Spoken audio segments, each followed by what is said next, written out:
ಶ್ರೀಗುರುಭ್ಯೋ ನಮಃ.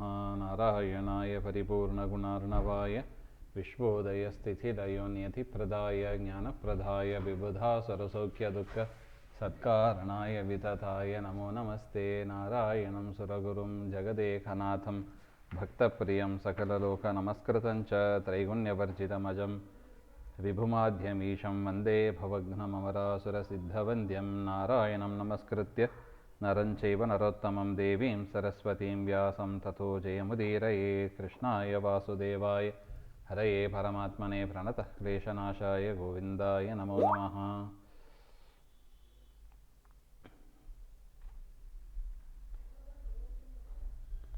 ಶ್ರೀಮನ್ ಮಹಾಭಾರತ ತಾತ್ಪರ್ಯ ನಿರ್ಣಯ 28ನೇ ಅಧ್ಯಾಯದಲ್ಲಿ 21ನೇ ಶ್ಲೋಕ.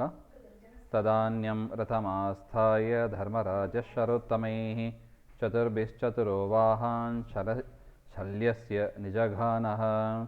ಶಲ್ಯೋನ್ಯಂ ರಥಮಾಸ್ಥಾಯ ಸರ್ವಾಂಸ್ತಾನ್ ಶರವೃಷ್ಟಿಭಿಃ ಛಾದಯಾಮಾಸ ರಾಜಾನಂ ವಿರಥಂ ಚ ಚಕಾರಃ.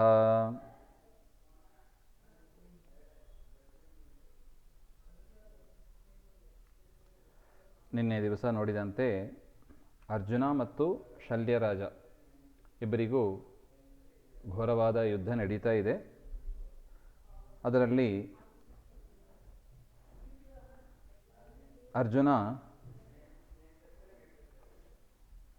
ಶಲ್ಯನ ಧ್ವಜ, ರಥ ಎಲ್ಲವನ್ನು ಕೂಡ, ಬಿಲ್ಲು ಎಲ್ಲವನ್ನು ಕೂಡ ಮುರಿದಾಕಿದ ಅಂತ ನೋಡಿದ್ದೀವಿ. ಹಾಗೇನಾಯಿತು ಮುಂದೆ? ತದಾನ್ಯಂ ರಥಂ ಆಸ್ಥಾಯ, ಆ ಶಲ್ಯರಾಜ ಮತ್ತೊಂದು ರಥದಲ್ಲಿ ಕುಳಿತು ಧರ್ಮರಾಜ ಶರೋತ್ತಮೈಹಿ, ಹಿಂದೆ ಶಲ್ಯನಿಂದ ರಥ ಇಲ್ಲದಂತೆ ಮಾಡಲ್ಪಟ್ಟವ ಯಾರು? ಧರ್ಮರಾಜ. ಆ ಧರ್ಮರಾಜ ಮತ್ತೊಂದು ರಥದಲ್ಲಿ ಕೂತು ಧರ್ಮರಾಜ ಶರೋತ್ತಮೈಹಿ, ಶ್ರೇಷ್ಠವಾದ ಬಾಣಗಳಿಂದ ಚತುರ್ಭಿಹಿ ಚತುರಃ ವಾಹಾನ್ ಶಲ್ಯಸ್ಯ ನಿಜಗಾನ, ಶಲ್ಯರಾಜನ ಮೇಲೆ ಆಕ್ರಮಣವನ್ನು ಮಾಡ್ತಾ ಇದ್ದಾನೆ. ಅವನ ರಥ ಎಲ್ಲವನ್ನು ಕೂಡ ನಾಶ ಮಾಡ್ತಾನೆ ಯುಧಿಷ್ಠಿರ. ಶಲ್ಯ ಅನ್ಯಂ ರಥಂ ಆಸ್ಥಾಯ, ಮತ್ತೊಂದು ರಥವನ್ನು ತೆಗೆದುಕೊಂಡು ಸರ್ವಾಂಸ್ತಾನ್ ಶರವೃಷ್ಟಿಭಿಹಿ, ಬಾಣಗಳ ಮಳೆ ಅದನ್ನು ಸುರಿಸಿ ಛಾದಯಾಮಾಸ ರಾಜಾನಂ, ಯುಧಿಷ್ಠಿರ ಎಲ್ಲಿದ್ದಾನಂತೆ ಕಾಣಿಸ್ತಾ ಇಲ್ಲ, ಆ ರೀತಿಯಾಗಿ ಅವನ ಬಾಣಗಳಿಂದ ಮುಚ್ಚಿಸಿ ರಥ ಇಲ್ಲದವನನ್ನಾಗಿ ಮಾಡಿದ ಅಂತ ಹೇಳ್ತಾರೆ.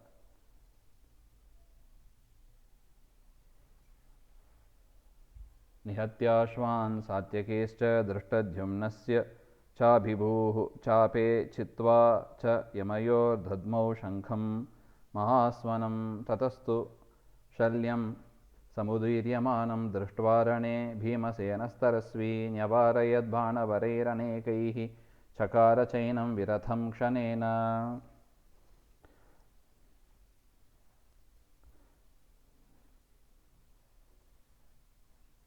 ನಿಹತ್ಯ ಅಶ್ವಾನ್, ಕುದುರೆಗಳನ್ನೆಲ್ಲ ಸಂಹಾರ ಮಾಡಿ, ಯಾರ್ದು? ಸಾತ್ಯಕಿ ಮತ್ತು ದೃಷ್ಟದ್ಯುಮ್ನ ಅವರ ಕುದುರೆಗಳನ್ನೆಲ್ಲ ಸಂಹಾರ ಮಾಡಿ, ಚಾಪೇತ ಚಿತ್ವ ಚ, ಅವರ ಬಿಲ್ಲು ಬಾಣಗಳನ್ನೆಲ್ಲ ಕೂಡ ಮರದಾಕಿ, ಯಮಯೋಹೋ ದದ್ಮೌ ಶಂಕಂ ಮಹಾಸ್ವನಂ, ಆ ನಕುಲ ಸಹದೇವರ ಬಾಣಗಳನ್ನು ಕೂಡ ಮುರಿದಾಕಿ ಶಂಖನಾದವನ್ನು ಮಾಡಿದ ಅಂತ ಹೇಳ್ತಾರೆ. ತತಸ್ತು ಶಲ್ಯಂ ಸಮುದೀರ್ಯಮಾನಂ ದೃಷ್ಟ್ವಾ, ಶಂಖನಾದ ಮಾಡುವುದನ್ನು ನೋಡಿ ಭೀಮಸೇನ ದೇವರು ನ್ಯವಾರಯದ್ ಬಾಣವರೈಹಿ ಅನೇಕೈಹಿ, ಅನೇಕವಾದ ಬಾಣಗಳಿಂದ ಅನೇಕ ಜನರನ್ನು, ಶಲ್ಯ ಮುಂತಾದವರನ್ನು ನಿಲ್ಲಿಸಿದರು ಅಂತ ಅರ್ಥ. ವಿರಥಂ ಕ್ಷಣೇನ, ಆ ಶಲ್ಯನನ್ನು ಕೂಡ ವಿರಥನನ್ನಾಗಿ ಮಾಡಿದರು ಅಂತ. ಆಸ್ಥಾಯ ಚಾನ್ಯಂ ರಥಮಾಪತಂತಂ ಪುನಶ್ಚ ಶಲ್ಯಂ ಭೃಶಮೇವ ಮರ್ಮಸು ನಿರ್ಭಿದ್ಯ ಬಾಣೈರ್ ವಿರಥಂ ಚಕಾರ ಪುನಸ್ತೃತೀಯಂ ಚ ರಥಮಾರುರೋಜ. ಆರುರೋಜ. ಆಸ್ಥಾಯ ಚಾನ್ಯಂ ರಥಂ, ಮತ್ತೊಂದು ರಥದಲ್ಲಿ ಕುಳಿತವನಾಗಿ ಆ ಶಲ್ಯ ಭೀಮಸೇನ ದೇವರ ಜೊತೆಗೆ ಯುದ್ಧಕ್ಕೆ ಬಂದಾಗ ಮರ್ಮಸ್ಥಾನದಲ್ಲಿ ಹೊಡಿತಾರೆ ಭೀಮಸೇನ ದೇವರು. ಅದರಿಂದ ಅವನು ತುಂಬ ಶಿಥಿಲವಾಯಿತು, ಶಲ್ಯನ ಶರೀರ ತುಂಬ ಶಿಥಿಲವಾಯಿತು. ಬಾಣೈಹಿ ವಿರತಂ ಚಕಾರ, ಬಾಣಗಳಿಂದ ವಿರತನನ್ನಾಗಿ ಮಾಡಿದರು. ಮತ್ತೊಂದು ರಥದಲ್ಲಿ ಕುಳಿತು ಶಲ್ಯರಾಜ ಬಂದಾಗ ಆತಾನ್ಯಾಯುಧಾನ್ಯಸ್ಯ ಭೀಮಃ ಸರ್ವಾಣಿ ಚಿಚ್ಛೇದ ಬಿಭೇದ ಚಾಸ್ಯ ಮರ್ಮಾಣಿ ಬಾಣೇರ್ನಿರತಾಂ ಪುನಶ್ಚ ಸಮುಷ್ಟಿಮುದ್ಯಮ್ಯ ಜಗಾಮ ಧರ್ಮಜಂ. ಮತ್ತೆ ಅನೇಕ ಭೀಮಸೇನ ದೇವರ ಹತ್ರ ಚೆನ್ನಾಗಿ ಏಟನ್ನು ತಿಂತಾನೆ ಶಲ್ಯರಾಜ. ತಿಂದು ಅವನ ಮರ್ಮಸ್ಥಾನದಲ್ಲೇ ಮತ್ತೆ ಏಟು ಬೀಳುತ್ತದೆ ಬಾಣಗಳಿಂದ.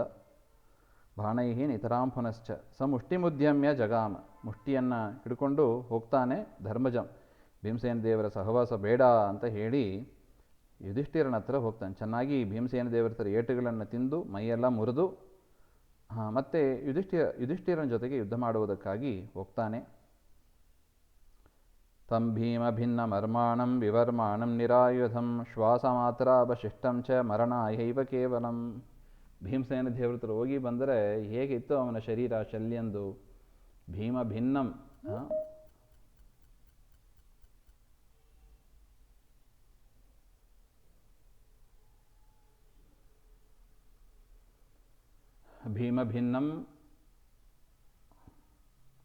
ಭೀಮಭಿನ್ನ ಮರ್ಮಾಣಂ ವಿವರ್ಮಾಣಂ, ಅವನ ಮರ್ಮಸ್ಥಾನದಲ್ಲಿ ಚೆನ್ನಾಗಿ ಹೊಡೆದಿದ್ದಾರೆ ಭೀಮಸೇನ ದೇವರು. ಮತ್ತು ವಿವರ್ಮ, ಶರೀರದಲ್ಲಿ ಕವಚ ಇತ್ಯಾದಿಗಳು ಯಾವುದೂ ಇಲ್ಲ.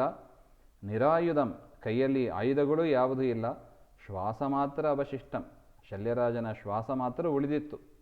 ಮರಣಾಯೈವ ಕೇವಲಂ, ಇನ್ನೇನು ಮರಣವನ್ನು ಹೊಂದಬೇಕು ಅಂತ ಪರಿಸ್ಥಿತಿಯಲ್ಲಿ ಅವನು ಭೀಮಸೇನ ದೇವರನ್ನು ಬಿಟ್ಟು ಪ್ರಾಣ ಉಳಿಯಲ್ಲ ಅಂತ ಹೇಳಿ ಯುಧಿಷ್ಠಿರನ ಜೊತೆಗೆ ಯುದ್ಧಕ್ಕೆ ಅಂತ ಹೋಗ್ತಾನೆ. ಆತ್ಮಾನಮಭಿಗಚ್ಚಂತಂ ದೃಷ್ಟ್ವಾನ್ಯಂ ರಥಮಾಸ್ಥಿತಃ ಅಂತು ಕಾಮೋ ರಣೇ ವೀರಂ ಅಮೋಘಂ ಶಕ್ತಿಮಾದದೆ.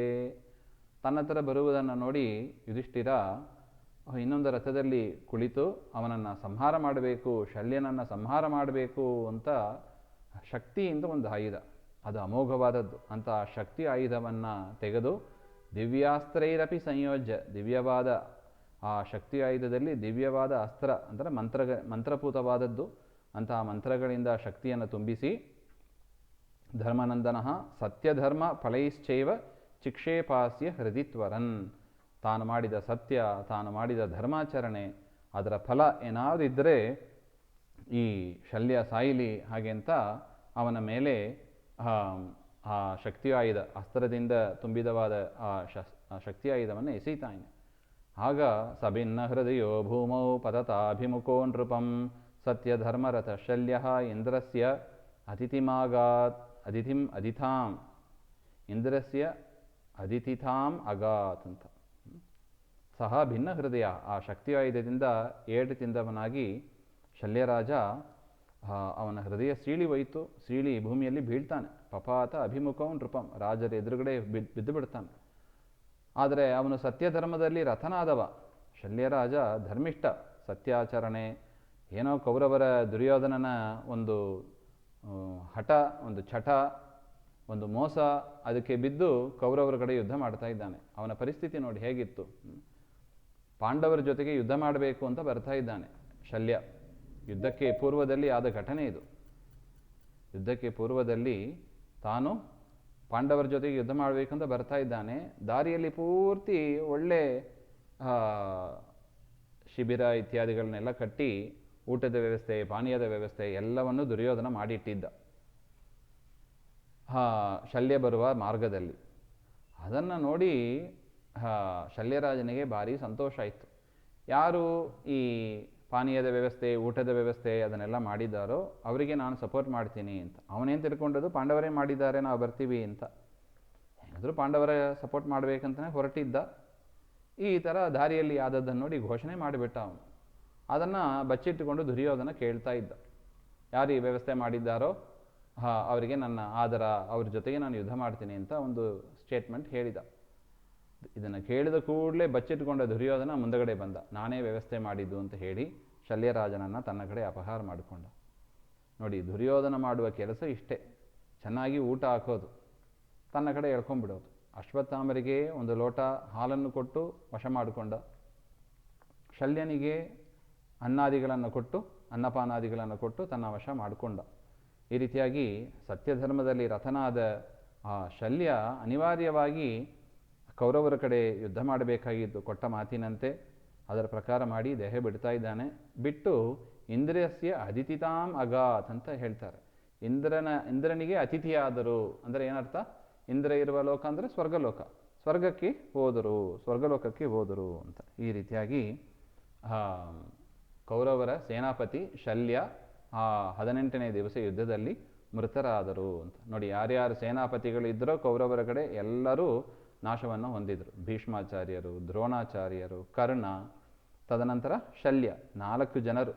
ಇನ್ನು ಪಾಂಡವರ ಕಡೆ ನೋಡಿ, ದೃಷ್ಟದ್ಯುಮ್ನೇ ಸೇನಾಪತಿಯಾಗಿ ಮೊದಲಿಂದ ಕೊನೆಯ ತನಕ ಅವನೊಬ್ಬನೇ ಸೇನಾಪತಿ, ಅವನ ಮಧ್ಯದಲ್ಲಿ ಮರಣ ಹೊಂದೇ ಇಲ್ಲ. ಇದು ಪಾಂಡವರು. ಯಾಕೆ? ಕೃಷ್ಣನ ಅನುಗ್ರಹ.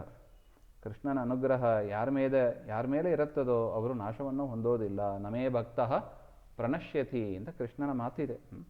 ಆ ರೀತಿಯಾಗಿ ಶಲ್ಯರಾಜ ದೇಹವನ್ನು ಬಿಟ್ಟ ಅಂತ ಶಲ್ಯ ಪರ್ವ ಇದು. ಅದರ ವಿಚಾರವನ್ನು ಆಚಾರ್ಯರು ತಿಳಿಸಿದ್ದಾರೆ. ಮುಂದಿನದ್ದು ಮತ್ತೆ ನೋಡೋಣ. ಶ್ರೀಮಧ್ವಾಂತರ್ಗತ ಶ್ರೀಕೃಷ್ಣ ಅರ್ಪಣಮಸ್ತು. ಶ್ರೀಹರೇ